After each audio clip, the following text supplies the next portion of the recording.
করে না, নবীর জন্মে খুশি হয় এটা করে। জোরে বলুন সুবহানাল্লাহ।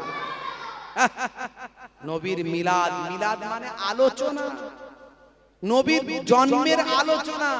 শুধু মিলাদ আমরা করি না, নবীর সিরাতের আলোচনা করি, জন্মেরও আলোচনা করি, কর্মেরও আলোচনা করি। আর এই নবীর জন্মেতে আমরা খুশি হয় বলে জন্ম দিবস করলে মৃত্যু দিবস কেন করো না? তখন মাওলানারাও আবার যেমন প্রশ্ন তেমন তার উত্তর তো রেডি করে, বলে ইসলামে 3 দিন শোক পালন চলে, 3 দিনের বেশি চলে না। কিন্তু জন্মের জন্য বলা হয়নি 3 দিনের বেশি করা যাবে না। জন্ম দিবস নবী সারা জীবনে যতদিন আপনি পারবেন ওই দিনে আপনি, ওই দিন কেন ওই মাসেও করতে পারেন, সারা মাস নবীর জন্মের আলোচনা হয়। কিন্তু মৃত্যুর ক্ষেত্রে 3 দিন শোক পালন, 3 দিনের বেশি পারবেন না।